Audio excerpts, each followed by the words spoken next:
Hello everyone and welcome back to my channel. आज की video के अंदर मैं एक नई सीरीज़ स्टार्ट करने जा रहा हूं जिसमें मैं आपको सिखाऊंगा कि आपने रिएक्ट के प्रोजेक्ट्स को कैसे क्रिएट करना है, रिएक्ट के अंदर अपनी वेबसाइट्स कैसे बनानी है और उसको कैसे सर्वर के ऊपर डिप्लॉय करना है।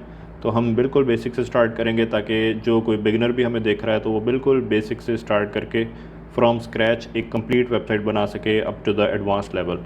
तो मैं इस पूरी सीरीज़ के अंदर डिफरेंट कॉन्सेप्ट्स स्मॉल वीडियोस के अंदर आपके साथ डिस्कस करूंगा और साथ साथ एट द एंड एक बड़ा प्रोजेक्ट भी क्रिएट करूंगा जिसके अंदर आप पूरा प्रोजेक्ट बनाते हुए मुझे देख सकते हैं और साथ ही उस प्रोजेक्ट को आप क्लोन भी कर सकेंगे अपने पास using Git. So let's get started. और सबसे पहले आपने VS कोड को इंस्टॉल कर लेना है। VS कोड इंस्टॉल करने के लिए अगर आपके पास पहले से इंस्टॉल नहीं है, आपने विजुअल स्टूडियो की अपनी वेबसाइट पे जाके इसको download for your own operating system कर लेना है। मेरे पास विंडोज़ है तो यहाँ पे क्लिक करके मैं इसको डाउनलोड कर सकता हूँ, जो कि मेरे पास ऑलरेडी इंस्टॉल है। अब उसके बाद हमने अपना रिएक्ट का प्रोजेक्ट कैसे बनाना है।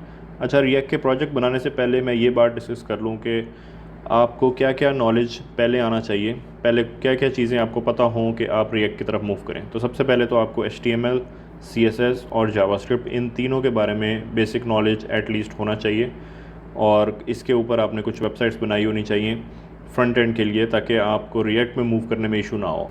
अगर आपने HTML CSS के बाद जावास्क्रिप्ट के कोर कॉन्सेप्ट्स को सीख लिया है तो आप रिएक्ट की तरफ मूव कर सकते हैं। अगर आपने जावास्क्रिप्ट बिल्कुल ही नहीं की हुई, HTML और CSS किया हुआ है सिर्फ, तो तब मैं आपको रिकमेंड नहीं करूँगा कि आप रिएक्ट के ऊपर आएँ। आप पहले जावास्क्रिप्ट सीखें और उसके बाद फिर रिएक्ट की तरफ मूव करें।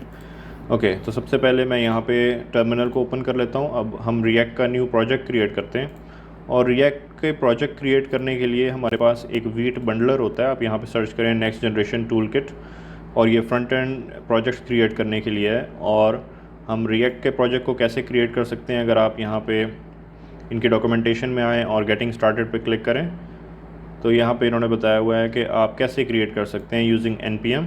और यहाँ मैं बताता चलूँ कि जो NPM है ये कहाँ से हमारे पास आ रहा है, क्योंकि मैंने Node.js को डाउनलोड किया हुआ है। तो आप यहाँ पे लिखें Node.js और Node.js को अपने कंप्यूटर में डाउनलोड कर लें। जैसे ही आप नोड डाउनलोड कर लेंगे और इंस्टॉल कर लेंगे तो आपके पास नोड पैकेज मैनेजर भी आ जाएगा जिसको हम NPM बोलते हैं।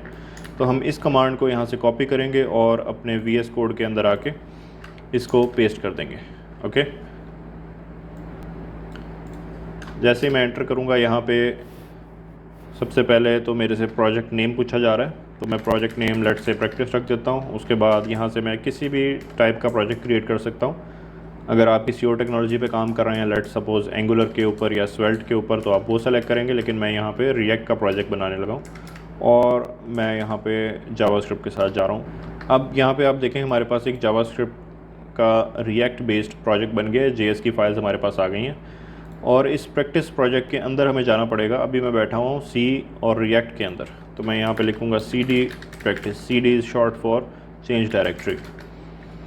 ओके, अब इस प्रोजेक्ट के अंदर मैं आ गया हूँ। इस प्रोजेक्ट के अंदर सबसे पहले तो मैं इस प्रोजेक्ट को रन करता हूँ। अब रन करने के लिए आपने कमांड क्या चलानी है, npm run dev। अच्छा, जैसे ही आप ये कमांड चलाएंगे आपके पास ये इशू आ जाएगा। अब ये इशू आने का मतलब है कि ये सर्च कर रहा है मॉड्यूल्स के लिए और उसके अंदर वीट मॉड्यूल भी इंक्लूडेड है। हालांकि ये कोई भी मॉड्यूल हमारे पास यहाँ इंस्टॉल नहीं है ऑलरेडी।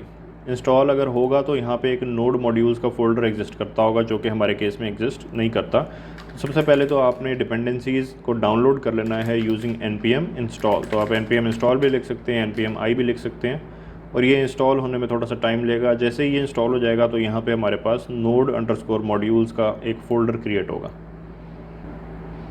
ओके, तो ये नोड मॉड्यूल्स इंस्टॉल हो गए हैं। यहाँ आप देख सकते हैं इसमें सारे वो पैकेजेस हैं जो कि रिएक्ट को चलने के लिए ज़रूरी हैं। तो हमने नोड मॉड्यूल्स इंस्टॉल करने के बाद अपने ऐप को रन करना है। तो मैं यहाँ लिखूँगा npm run dev और यहाँ पे आप देख सकते हैं मेरे पास एक लिंक आ गया है। इसको मैं कंट्रोल प्लस क्लिक करके ओपन करूँगा और ये मेरी एक वेबसाइट रिएक्ट की, जो कि इस सोर्स फोल्डर के अंदर पड़ी है, ये चल गई है और इस सोर्स फोल्डर से ये सारा कुछ लोड हो रहा है। हालांकि आप लोग सोच रहे होंगे ये हमने तो नहीं लिखा सारा कुछ, तो ये बाय डिफ़ॉल्ट एक बॉयलर प्लेट टेम्पलेट है, पहले से लिखा हुआ है। हम इसको रिमूव कर देंगे और उसके बाद फिर आगे बढ़ेंगे। तो सबसे पहले तो मैं सोर्स के अंदर आता हूँ और देखता हूँ ये सारा कुछ कहाँ पड़ा हुआ है। तो अभी आप देखें हमारे पास कौन कौन सी फाइल्स हैं। app.css है, तो सबसे पहले मैं इस फाइल को रिमूव कर रहा हूँ। मेरे पास app.jsx है जहाँ से ये सारा कुछ लोड हो रहा है। अगर मैं इसको सबको ख़त्म कर दूँ और सेव करूँ तो यहाँ पे आप लोग देखेंगे कि हमारे पास ये जो पूरा प्रोजेक्ट है ये खाली हो जाएगा। ठीक है, तो ये बिल्कुल कुछ ख़त्म हो गया क्योंकि ये सारा कुछ app.jsx से लोड हो रहा था। इसके बाद index.css को भी मैं यहाँ पे डिलीट कर रहा हूँ क्योंकि मैं चाहता हूँ आप लोग बिल्कुल स्क्रैच से स्टार्ट करें, और अगर आप बिल्कुल बिगिनर हैं तो इट्स बेटर कि आप सब कुछ डिलीट करके बिल्कुल एक स्क्रैच से स्टार्ट कर लें चीज़ों को, ताकि आपको पता हो कि कौन सी फ़ाइल कहाँ बनानी है, क्यों बनानी है। ओके, तो app.jsx हमारा एंट्री पॉइंट है हमारी इस वेबसाइट का। अब मैं जाता हूँ main.jsx के अंदर। इसमें क्या लिखा हुआ है, इसमें जो भी लिखा हुआ मैं लिखा रहने देता हूँ, लेकिन यहाँ आप देखें हमारे पास एक फ़ाइल इंपोर्ट हो रही है index.css, जिसको अभी मैंने डिलीट कर दिया। तो जब उस फाइल को डिलीट कर दिया तो इस इंपोर्ट को भी मुझे डिलीट करना पड़ेगा।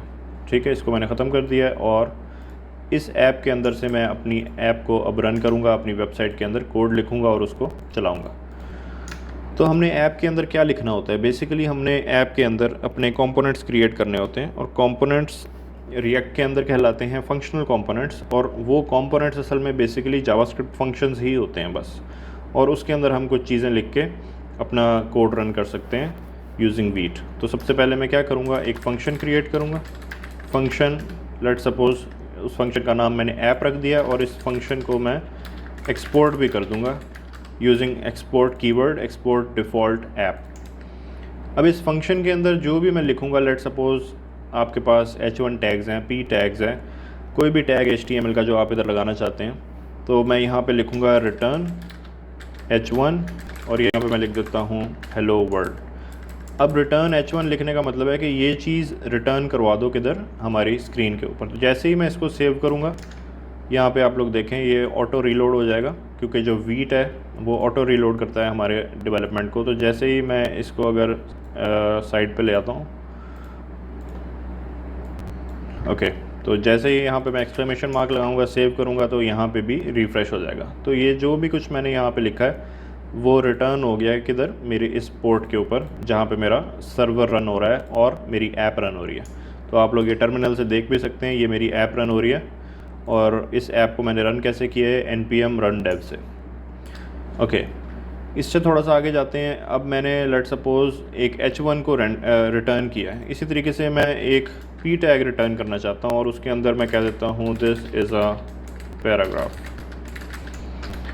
अच्छा, मैंने सेव किया तो यहाँ पे लिखा आ गया है एक एरर, और इसमें क्या लिखा हुआ है, adjacent JSX elements must be wrapped in a enclosing tag. अच्छा, अब यहाँ पे वो ये कहना चाह रहे हैं कि आपके पास जो भी आपने टैग्स डाले हैं जो कि JSX एलिमेंट्स हैं, वो किधर, किसके अंदर एनक्लोज होने चाहिए, एक एनक्लोजिंग टैग के अंदर। इसका मतलब ये है कि हमारा जो पेरेंट है, जो रिटर्न स्टेटमेंट है, उसे एक चीज़ रिटर्न करनी चाहिए, दो चीज़ें वो रिटर्न नहीं कर सकता। अभी ये कितनी चीज़ें रिटर्न हो रही हैं, दो चीज़ें।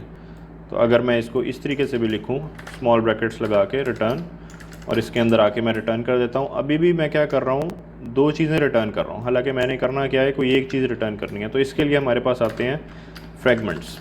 फ्रेगमेंट्स ये ओपनिंग क्लोजिंग टैग्स हैं जिनके थ्रू हम एक पेरेंट बना देते हैं। लेट सपोज़ ये हमारा पेरेंट है, स्टार्ट हो रहा है, और उसके अंदर ये सारे आइटम्स हैं। लेट सपोज़ एक और p टैग है, एक और p टैग है। तो जितने एलिमेंट्स भी आएंगे वो किसके अंदर आएंगे, इन फ्रेगमेंट्स के अंदर आएंगे।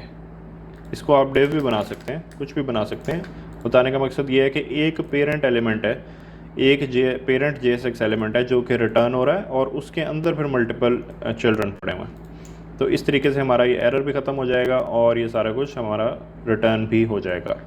तो आपने जब भी रिटर्न करना है उसके अंदर, रिटर्न के अंदर ये फ्रेगमेंट्स को यूज़ कर सकते हैं, और एक पेरेंट, एक सिंगल पेरेंट को हम रिटर्न करवाएंगे, और उसके अंदर मल्टीपल चिल्ड्रन जो है हम रिटर्न करवा सकते हैं।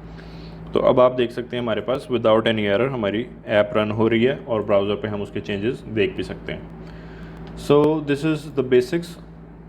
और नेक्स्ट वीडियो के अंदर हम जाएंगे कि मज़ीद रिएक्ट के कॉन्सेप्ट्स क्या क्या हैं, और हम मज़ीद कॉन्सेप्ट्स को रिएक्ट में कैसे लेके चलेंगे आगे। So stay tuned for more videos.